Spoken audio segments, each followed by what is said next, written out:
Let Your Girl Adeola, and I'm tired of this nonsense. I'm about to lose my mind. Apparently, someone else kept $43 million in their apartment. $43 million cash in Ikoyi, and in the same apartment, EFCC found another 23 million naira and another 27,000 pounds. Altogether, EFCC recovered about $50 million. That is about 13 billion naira stashed in drawers, in bags. Hey, father! Hey. What I don't understand is the attitude of Nigerians. Nigerians are not upset with all these things. That someone is sitting on top of $50 million. In February, they found $9.8 million and another 74,000 pounds at the home of Andrew Yakubu. We talked about that. That is the former NNPC director. In March, they found 49 million naira abandoned at Kaduna Airport. Up to now, I don't know, maybe they don't have CCTV camera. They don't know who abandoned that money. On April 7th, they found another 448 million naira also abandoned. And on April 8th, they found 547,000 pounds plus another 21,000 euros and another 5.6 million naira, a total of 250 million naira. And now we're talking about $50 million. And on top of that, move closer in case you have not heard. Hey, for that! Can you guys believe that the Panama Papers revealed that our former president, Goodluck Jonathan, was allegedly involved in an illegal oil deal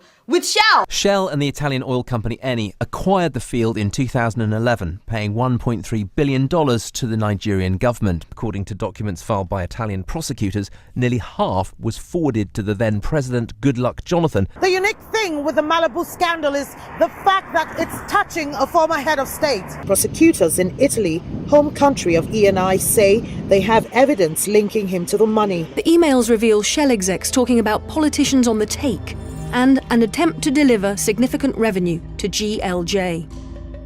GLJ stands for Goodluck Jonathan, president of Nigeria at the time. Did you get that? 1.3 billion. He collected and pocketed the money. Now we are finding out the oil block is what?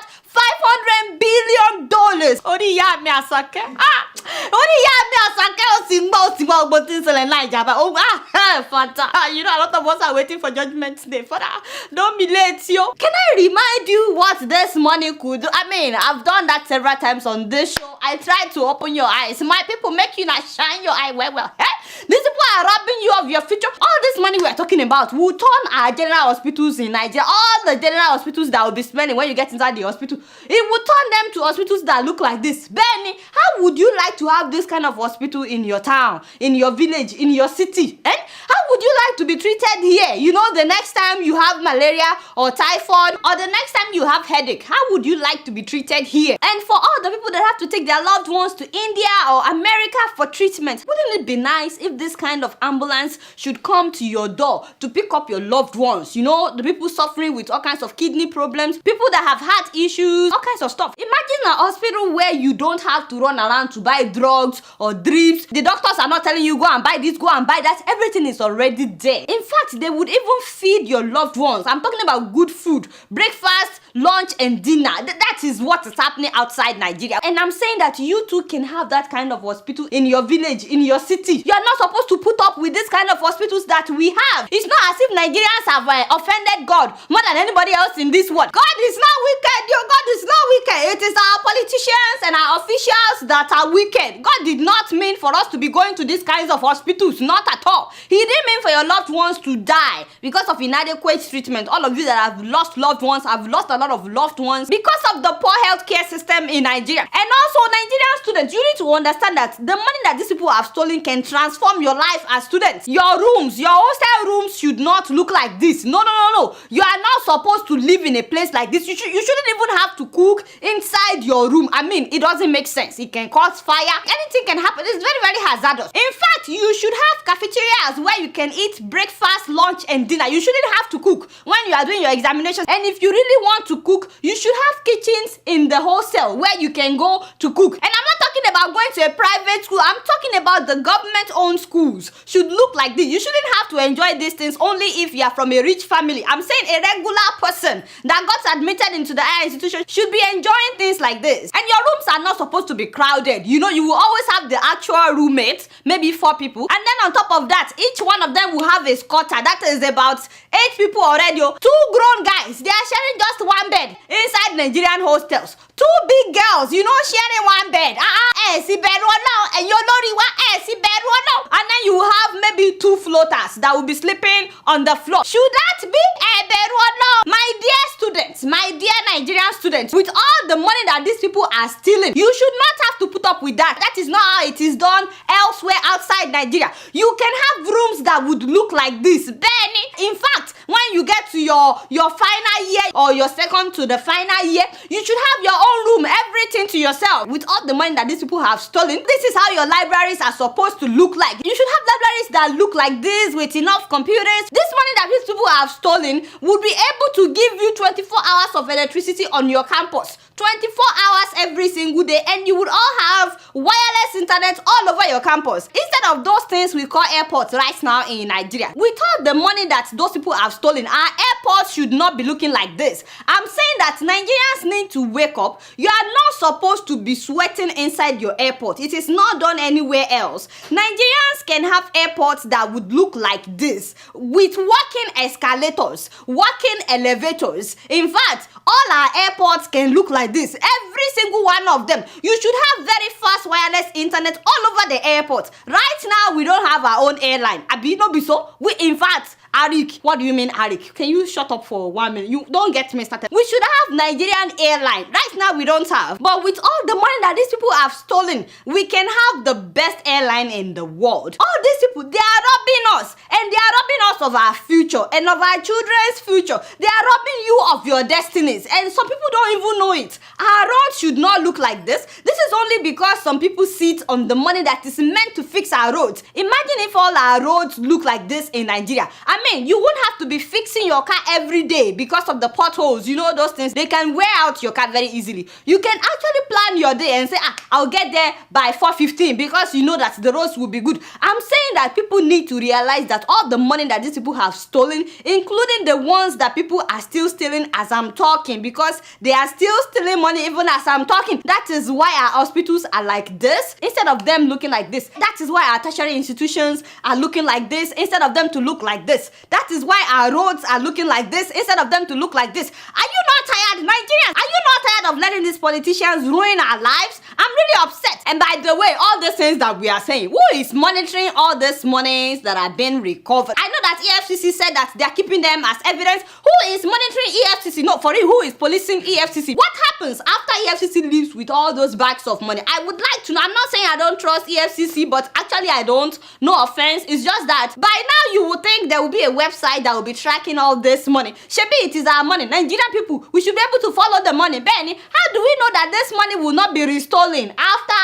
they've been recovered? It's true. And when will it be pumped back into the economy? Because we keep recovering millions of dollars every month, yet people have not been paid their salaries for months. I mean, not only that, so many of these thieves, so many of these big people, they are bailing them. Some of them are bribing judges to clear their names. Can you imagine Andrew Yakubu saying that they should return his money? And last week, Patience Jonathan was trying to withdraw some of the stolen $5.9 million. Where did she find $5.9 million? And now she's trying to withdraw the money. Apparently, they said they have cleared Madam's name. I'm like, hey, isn't that our money? Isn't that our money? Father, are you still coming? You know?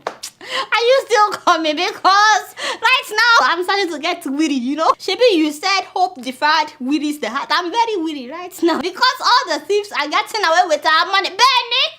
You guys now don't know anything. Oh, guess what? I'm just keeping it real.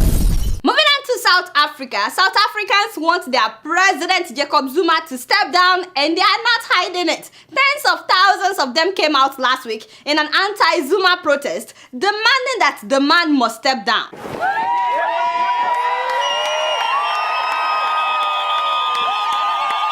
Tens of thousands of supporters of South Africa's opposition parties and lobby groups gathered in the country's capital on Wednesday for the Day of Action March against the leadership of President Zuma. That we are claiming our country back. We are claiming our democracy back. Shut up! Who fucked up? When will Nigerians wake up?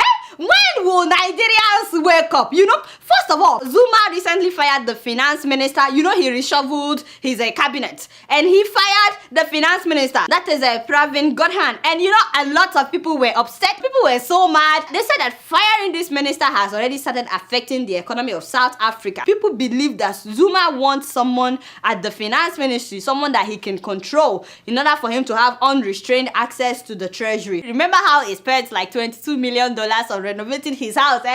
This finance minister was not cooperating. Apparently, this minister was revealing some corruption cases. In short, people said that Zuma must go because of the corruption scandals, because of the record unemployment in South Africa, and also because of the slowing economic growth. Now there are rumors that Zuma wants his ex-wife. That is the former African Union chief. I'm talking about Nkosazana Dlamini. Apparently, he wants her to succeed him. How is that possible? I don't see that happening in South Africa, but you guys know I don't know much. Guess what? I'm just keeping it real. Moving on to Zimbabwe, my Zimbabwe. What is this? Who did this to Mugabe, my Mugabe? Who did this to Mugabe, my Mugabe? What is wrong with you? Anyway, so Mr. President got a new haircut, and I don't know why, but people, haters, just enemies of progress. Just because the man got a new haircut, now the whole country is making fun of Mugabe, my Mugabe. You better mind yourself, all of you. Anyway, the news is that Mr. President has gotten a wheelchair, and he still refused to step down. How is it possible? Actually, it's not a wheelchair. It's a massage chair. I don't know why people are reporting wheelchair. It's not a wheelchair. My Mugabe is still fit as a fiddle. What I don't understand is that how can you rule a country when you're too fragile to walk? And he's still ruling a country. No, seriously, Africans tire me. I just want to know what you guys think about this. You guys don't know what? Guess what? I'm just keeping it real.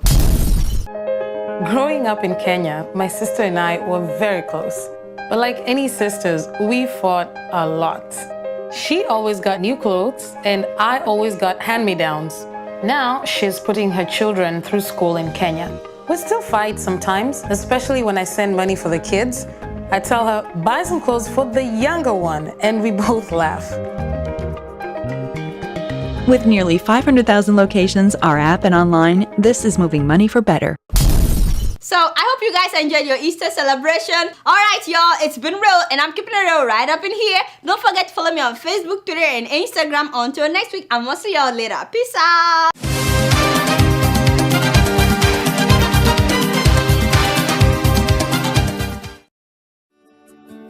Welcome to Forstview Luxury Hotel. At Forstview Luxury Hotel, we offer excellent service. Our rooms have all the necessary facilities to make your stay comfortable and memorable. You will also have access to internet service, breakfast, 24-hour power supply, full air condition, free international calls, free tire pumping service, and free car battery charge. So what are you waiting for? Quickly visit Forstview Luxury Hotel. We are located at #1 Adeola Mishile off Raji Rasaki Road, First Estate, Amuwo, Odofin Festac, Lagos. For more information or reservation, please call us on 08075787135 or 08099900601. You can also take advantage of our online ongoing promo at www.forceviewhotel.com to make your reservation and payment for your favorite room, which attracts a discount rate. Please note, rooms are reserved based on first come, first serve. Forstview Luxury Hotel. Experience the home of comfort. They come.